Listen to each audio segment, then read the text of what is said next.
Have you ever wondered why men seem unable to express their true feelings?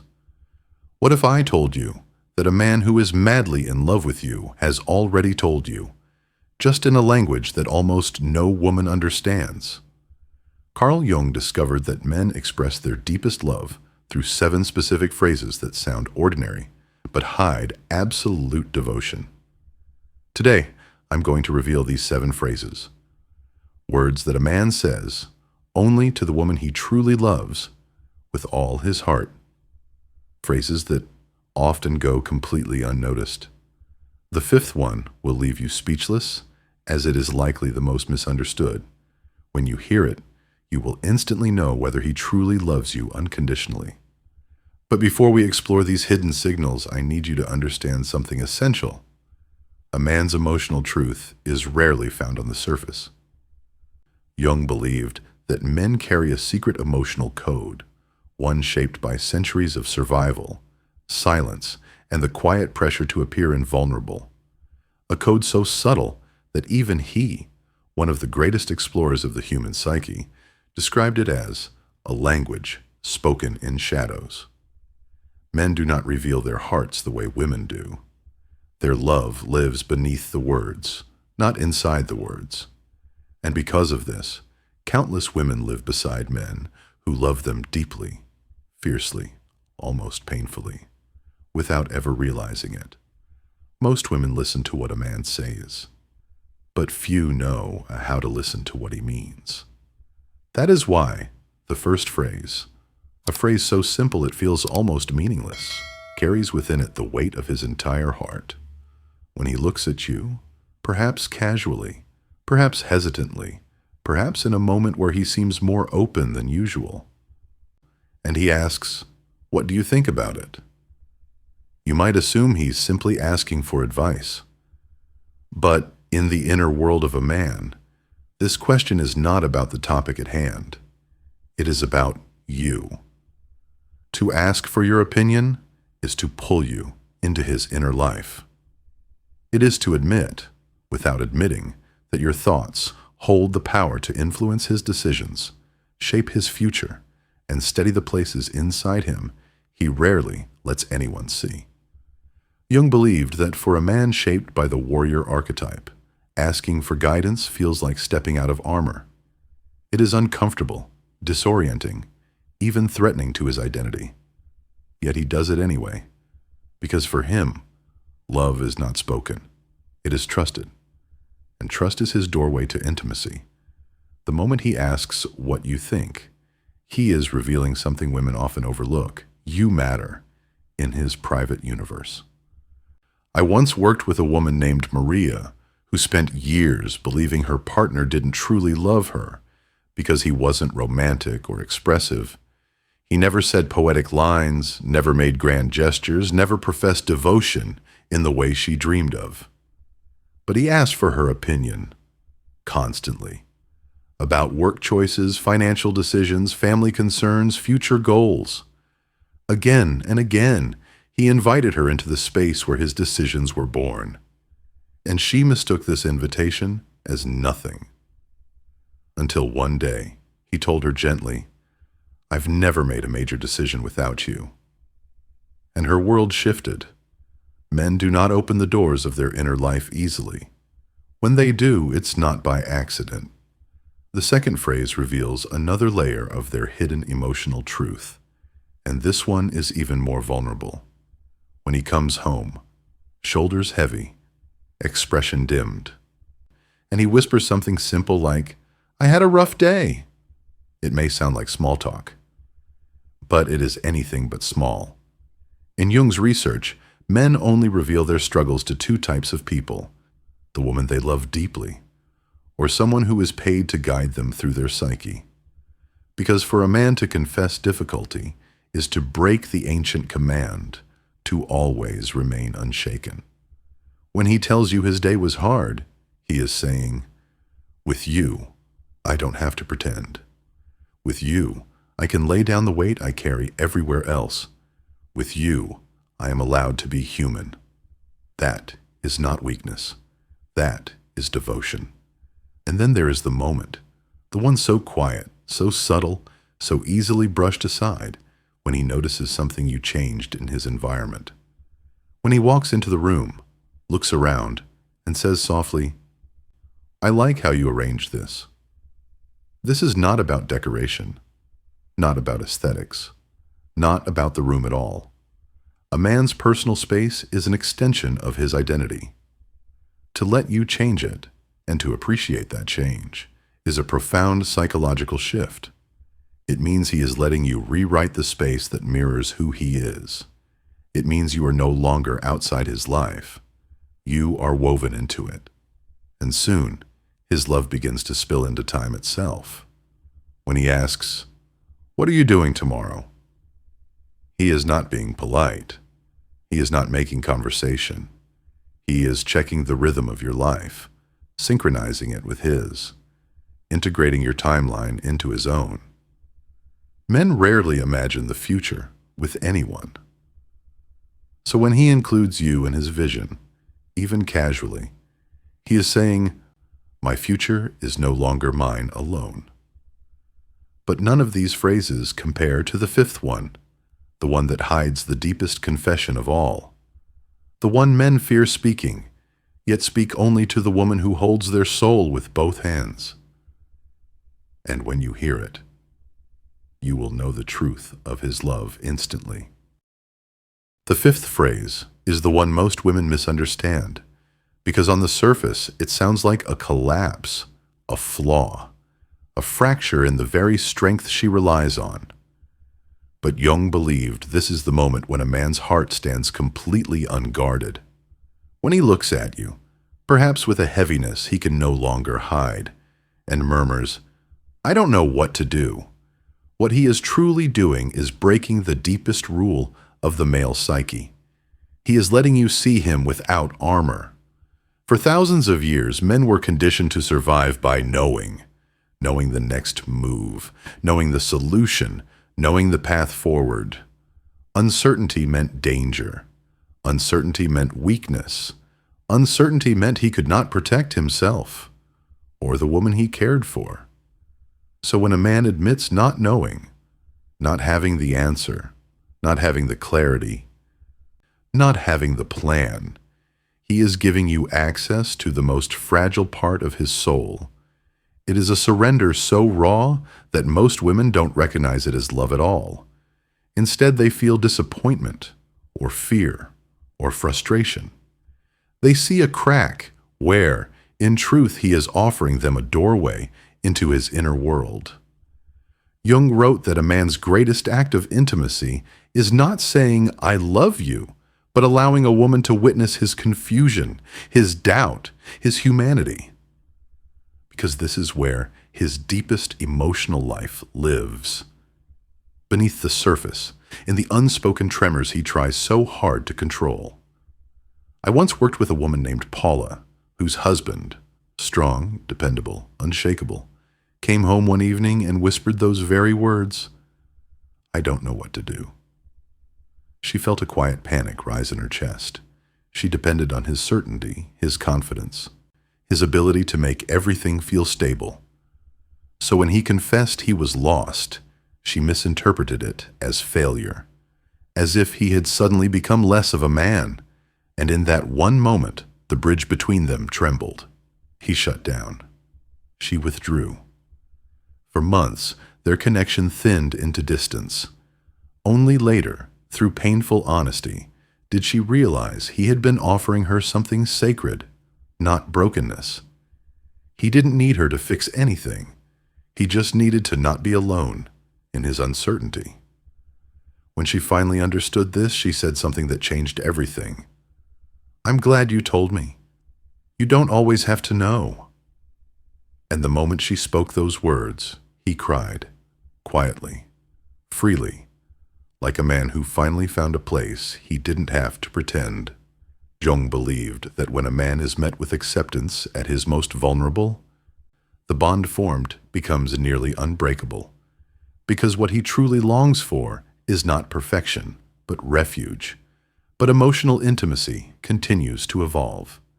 As his trust deepens, another hidden phrase begins to surface, One that reveals not just vulnerability, but integration. When he tells you, "Something made me think of you," he isn't just sharing a passing thought.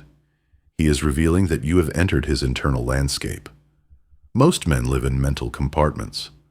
Work in one box, responsibilities in another, emotions locked away in a third. So if you appear in his thoughts while he is moving through his day, it means something inside him has shifted. You are no longer external. You exist within his consciousness. He might say he saw a book and it reminded him of you. A song came on and he thought of your laugh. He passed a street you once walked together and felt your presence. These are not casual remarks. They are evidence of psychic imprinting. Jung considered this form of mental presence one of the clearest signs of what we call soul connection. When someone becomes a reference point in your internal world, even in their absence, they hold a profound place in your psyche. And in a man, this is monumental. It means you have seeped through his compartments. You've become part of how he makes sense of the world. A woman named Teresa once told me something beautiful. She said her husband wasn't romantic in the traditional way. Not expressive, not poetic, not emotionally fluent. But he often told her small things like, "I saw this and thought of you." She used to brush these off as casual comments until she learned their meaning. When she finally told him she understood what those words meant, he looked at her with surprise and said, "Of course you're in my mind. I thought you always knew." But the evolution of his love does not end there. There is one final shift, one final phrase, one final quiet transformation that reveals something monumental, something men rarely express unless they see a future with you. He begins to speak in we, not I. He asks things like, "Do you think we should?" And this may seem trivial, just a grammatical choice, nothing more. But to the male psyche, this shift is a psychological revolution. It means he is no longer imagining his life as a solitary journey. He is placing you in his future, not as a possibility, but as a certainty. This shift is not conscious. Jung believed it happens deep within the unconscious. The moment a man decides, quietly, instinctively, that he has found the woman who feels like home. When he speaks in we, he is widening the borders of his identity to include you. He is mentally merging your timelines, your choices, your destinies. It is the final, most complete expression of love in the male emotional language, the creation of a shared identity. These phrases may not sound like much. They may not match poetic love stories or dramatic declarations. But beneath the surface, they are the true architecture of male devotion. A devotion often hidden, misunderstood, or unnoticed, but felt so deeply that the words become containers for the soul. But to truly understand why these 7 phrases matter so deeply, you must understand the internal battlefield where a man's emotions live. Jung believed that every man carries 2 selves inside him: the warrior who protects his vulnerability at all costs, and the inner child, the one who still longs to be seen, understood, and held without judgment. These 2 selves collide within him constantly. And love, real love, is the only force powerful enough to soften the warrior and allow the child to speak. This is why the emotional language of men is never loud, never dramatic, never flamboyant. It is quiet, steady, hidden in everyday moments, woven into the mundane, where he feels safe enough to let truth slip through in fragments. Because the truth is this: a man's love is rarely loud, but it is always sincere. When he asks what you think, he is allowing you influence. When he tells you he had a rough day, he is letting you in. When he likes the way you arranged his space, he is inviting you into his identity. When he asks about tomorrow, he is integrating your timelines. When he admits he doesn't know what to do, he is offering you his unguarded soul. When he tells you something reminded him of you, he is revealing that you live inside his mind. And when he speaks in we, he is telling you that your presence is now part of his future story. But the tragic irony is this: most women have been taught to look for the wrong signals. They are waiting for the dramatic pledge, the perfect phrase, the cinematic declaration. They're waiting for the words a man rarely uses, while missing the ones he gives freely with his heart trembling underneath them. So many women say, he doesn't express his feelings while standing in the very center of a man who is expressing love constantly, just not in the language she expects. A man's love is not written in poetry. It's written in patterns, in the way he listens, in the way he returns to you, in the way he asks about your world, in the way he softens when you speak, in the way he tries, even awkwardly, even imperfectly, to let you inside the fortress he has built. Men are not unemotional. They are untrained. They are not distant. They are defensive. They are not careless. They are careful, especially with the woman who matters. There is a moment in every relationship where a woman finds herself wondering, does he really love me? And the painful truth is that she may have missed the answer dozens of times, not because he didn't show it, but because he showed it in a language she was never taught to read. Jung believed that men reveal their deepest devotion not through romance, but through relinquishment. The subtle ways they give up control, drop their guard, or allow someone else to shape their inner world. And the 7 phrases we've explored are all expressions of this relinquishment. They are the micro-confessions of a man who loves fiercely, but fears the exposure that love demands. But something else happens when a man begins to trust you deeply. His entire nervous system changes around you. His body language softens. His gestures slow. His voice lowers. The tension he carries in the world loosens the moment he sees you, because he is no longer performing the role life demands of him. He is returning to himself. And being with you feels like stepping into a quiet room where he doesn't have to be anything but human. Women often underestimate this transformation. They don't realize how rare it is for a man to relax in someone's presence, to stop fighting his internal battles, to stop pretending. A man's softness is not weakness. It is the highest currency of trust. And trust, for him, is love. And you will feel it even before he says a word, in the way he looks at you, not with hunger, not with intensity, but with a kind of recognition, as if he is silently saying, I didn't know I needed peace until I found it in you. That is the moment a man chooses you, long before he admits it. And this is why the 7 phrases matter. They are not just words. They are symptoms of an internal shift happening within him. A shift from solitary to shared. From guarded to open. From surviving to bonding. Each phrase is a doorway. Each phrase is an offering. Each phrase is a fragment of the truth he doesn't know how to say directly. I love you in ways I'm afraid to speak out loud. But what matters just as much as recognizing these phrases is how you respond to them. Because when a man expresses love in his hidden language, he is also testing the safety of the emotional space you create.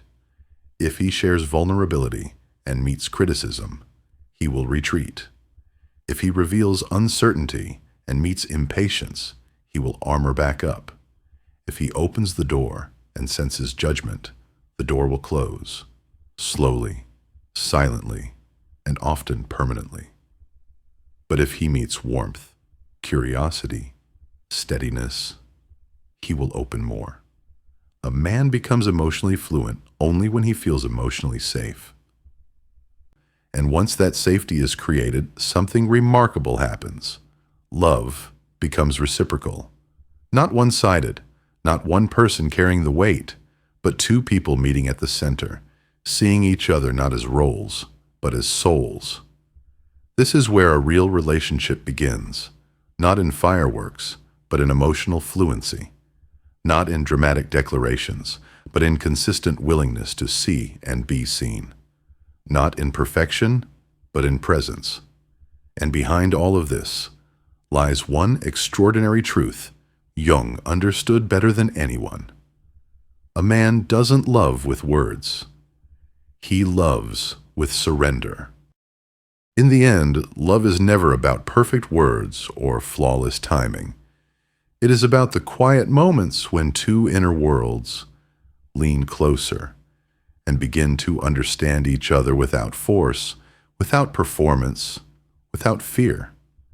And maybe now, after hearing all of this, you're beginning to recognize the truth hidden inside the smallest things he says. Maybe you're realizing that love doesn't always arrive wrapped in poetry. Sometimes it comes disguised in the softest sentence, the simplest question, the gentlest confession. A man's heart is not locked, it is just encoded. But once you learn to read his language, everything changes. You stop doubting the gestures that once felt insignificant. You stop misreading his silence as indifference. You stop searching for love in grand declarations. Because you finally see the devotion woven into the everyday. Every relationship becomes deeper when you stop listening only with your ears and start listening with your intuition, your presence, your emotional awareness. Because that is where real connection lives, not in the noise, but in the nuances.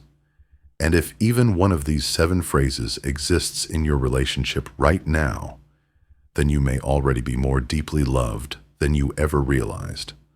All that remains is to meet that love with the same softness, the same curiosity, the same willingness to truly see the person standing in front of you. If this awakened something in you, if it opened a door, shifted your perspective, or made you reflect on the way men love, then stay with me.